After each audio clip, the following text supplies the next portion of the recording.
Now, in Paris today, more signs of tension between Washington and Kyiv as Ukraine's President Zelensky says America keeps changing the terms of the extent of a potential minerals deal it wants.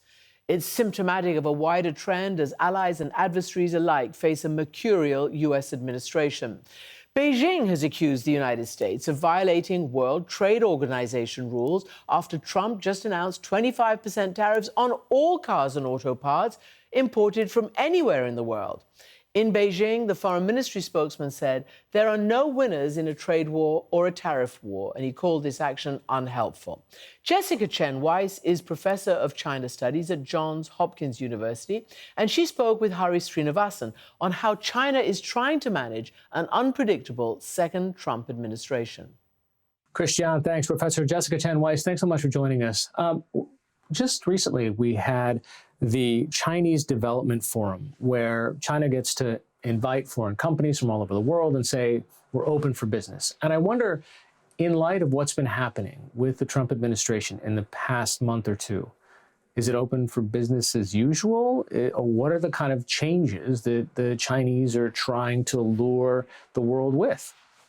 Well, thanks so much. It's great to be here. I mean, the Chinese are nervous as well about all that's underway with the on and off again tariffs and the changes in U.S. foreign policy, and they have a lot of economic challenges at home. And so the China Development Forum is their annual effort to signal again that that China is, as you said, open for business. But they have a long way to go in terms of reassuring foreign investors that China plans to kind of live up to its promises to be the defender of globalization and not to follow the path of kind of unilateralism that they've criticized so much in U.S. policy recently. I mean, certainly China sees some benefit from the U.S. making itself seem like an unreliable partner, particularly in Europe, but they're quite nervous as well. China's benefited a lot from globalization, and to the extent that tariffs go up around the world, this could come at significant cost, including to Chinese growth, which remains very heavily dependent on exports, especially in light of the challenges at home. So how much of this is an opportunity for China? I certainly think that China has been trying to build external partnerships as a way to provide some insulation from what it saw as kind of U.S.-led containment, suppression, sanctions. And so to the extent that the United States is no longer an attractive economic partner, China stands to benefit. But at the same time, a loss for the United States isn't necessarily a win for China. I don't think that China is necessarily going to fill the void that the United States has left in many parts of the world, particularly in global health. So in global health, if we stop vaccine distributions, China doesn't necessarily have the infrastructure to stand up the equivalent of USAID, right?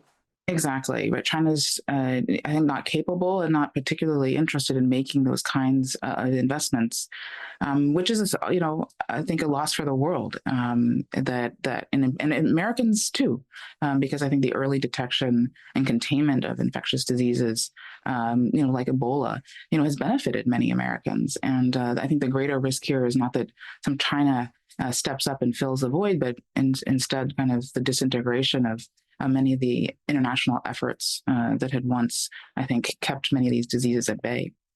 Is there something different about Trump 1.0 versus 2.0 in terms of not just the posturing, but actually the policies that they're laying out? Because we saw tariffs against China in the first administration. Is there something different now? Is it just the level of uncertainty?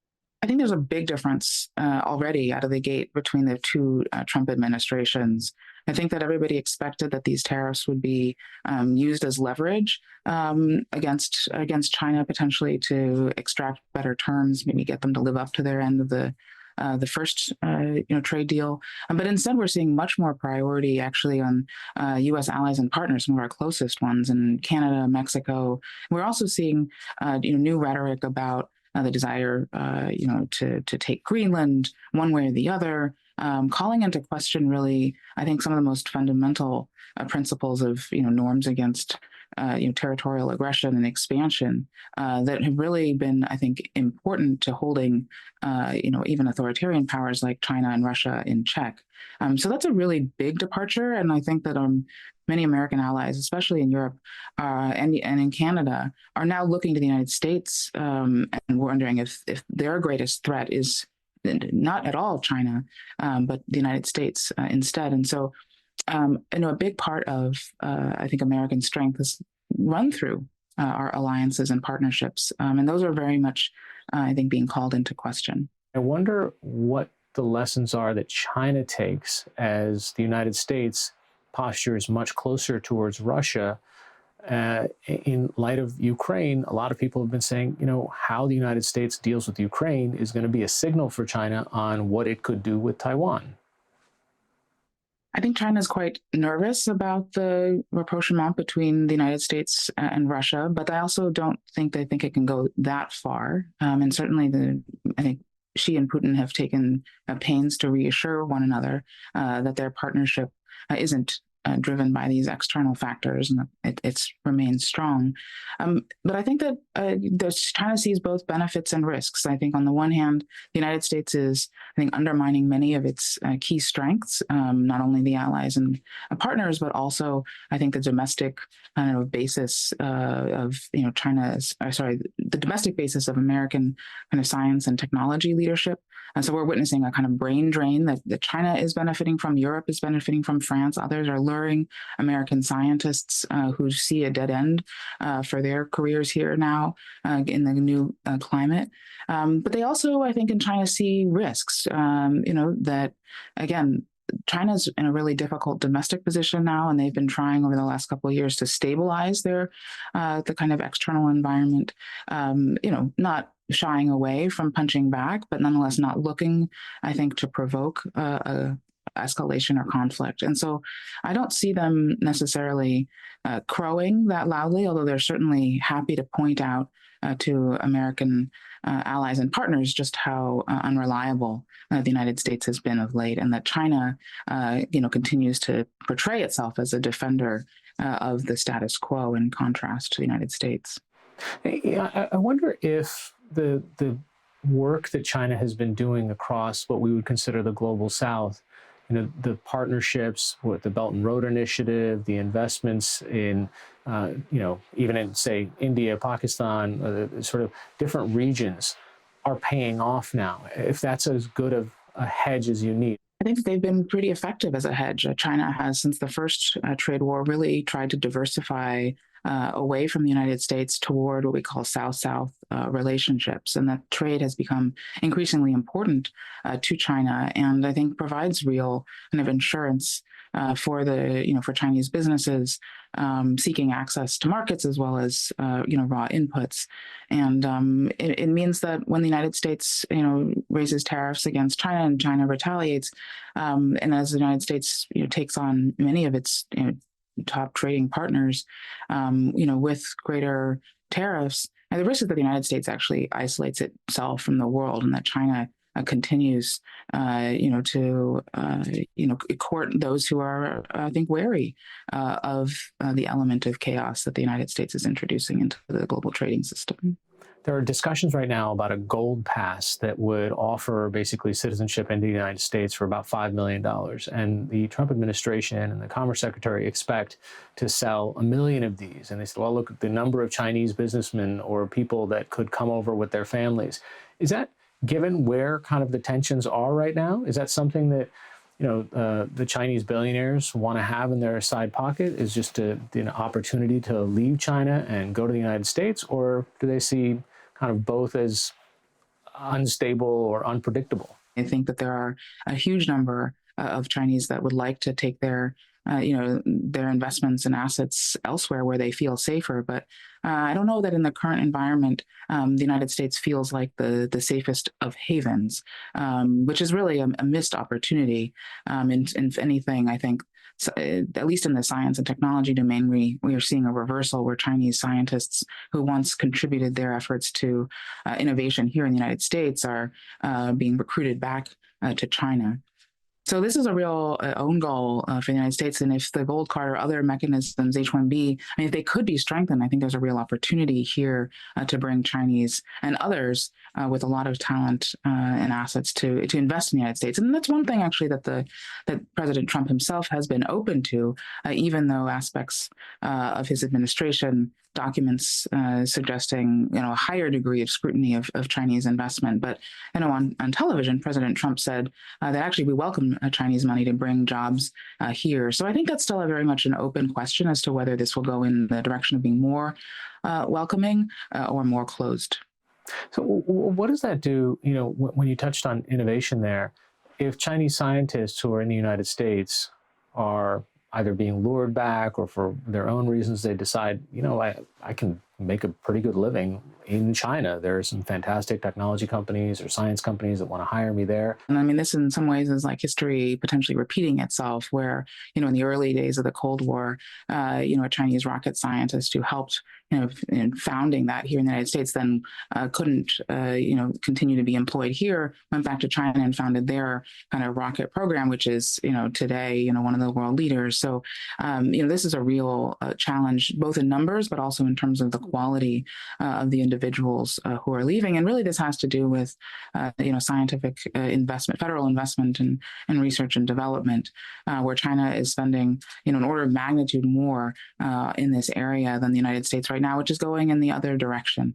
And cuts to whether it's the National Science Foundation or the National Institutes of Health, the tax on universities, and the overhead and questions around how much longer universities can continue to be what they have been, which is really the envy of the world and a magnet for international talent.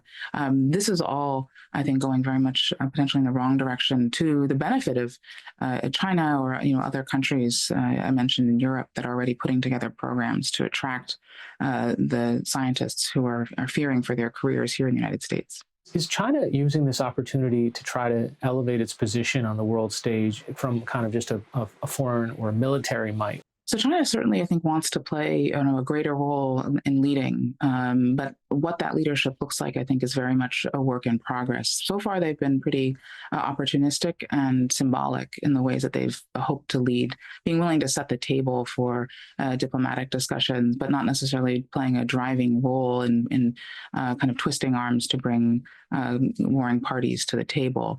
I think that their aspirations for Taiwan really haven't changed, although I think that many think that there's a greater deal of impatience given China's growing capabilities. But also, I think, given trends on the island and in the U.S. relationship, unofficial relationship with Taiwan, have also, I think, provoked a degree of concern and even pessimism about, how that situation is unraveling.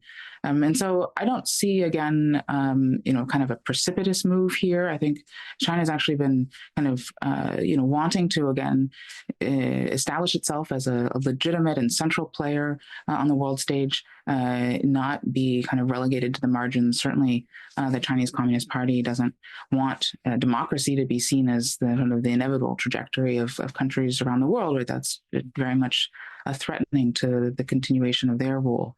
And so as kind of one of the remaining communist parties in the world that's in a position of leadership, China's very concerned about going that way. So I think a lot of the effort that they've made to step up on the world stage is to be seen as central rather than peripheral. But again, how much have they been willing to invest in showing that China is a country that can be relied upon or turned to in times of crisis? I think they've been much more selective and strategic in trying to advance their national interests and their objectives of taking or quote unquote reunifying with Taiwan.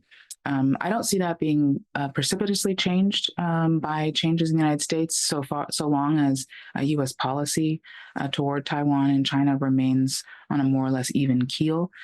So far, the president has, declined to change U.S. policy toward Taiwan, which I think is wise. But we shall see what happens in the days and months to come.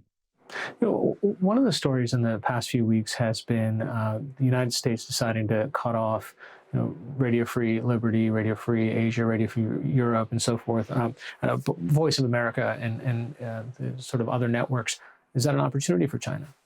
I certainly think that it reduces the set of views that people in Southeast Asia or other parts of the world hear.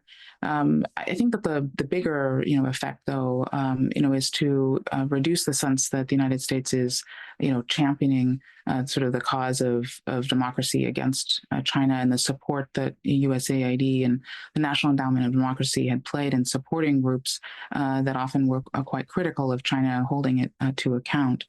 To some extent, this is, I think, reassuring to China. In some ways, I think, continues the trend of American leaders realizing that we have a limited ability to shape the trajectory of China's domestic political system. But this is a really sudden change, I think, that many are still questioning, how this will all play out. I mean, I think Chinese propaganda has not necessarily been all that effective itself. One has to wonder about all of these, state-funded efforts. I think much more important would be a kind of robust and vibrant news media, independent news media that is not funded by governments, and so we'll have to watch that space. Are there concerns about how the president creates this atmosphere, maybe it's hawkishness or aggression towards China, and what the ripple effects are in American democracy to civil liberties? I'm thinking particularly, in the wake of the pandemic, statement after statement that came out of the president's mouth, really, and then we saw a massive increase in anti-Asian hate crimes for a couple of years. What are the ripple effects of the ways the president and the administration frames our relationship with China?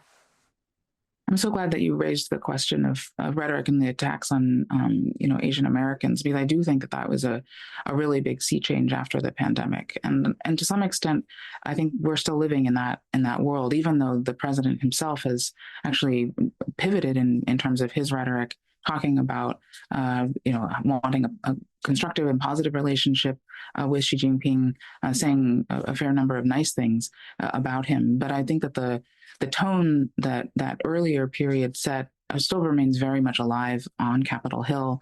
We have bills, suggesting the expulsion of Chinese students from the United States. We have legislation that would really treat all Chinese investment or commerce as potentially suspect, especially academic exchange. And I think that is really damaging, because the United States has really thrived on being a place where people of different nationalities and from different countries can actively participate, and it's we're an open economy, and I think the more that we move to a closed one, the more that companies of all nationalities wonder about coming and investing in the United States. It's not just even, I think, affecting Asian Americans now. We have tourism to the United States is down.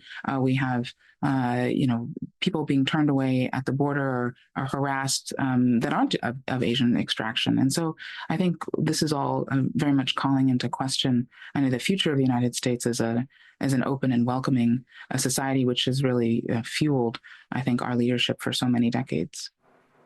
Jessica Chen Weiss, Director of the Institute for America, China, and the Future of Global Affairs at Johns Hopkins University. Thanks so much for joining us. My pleasure. Thanks.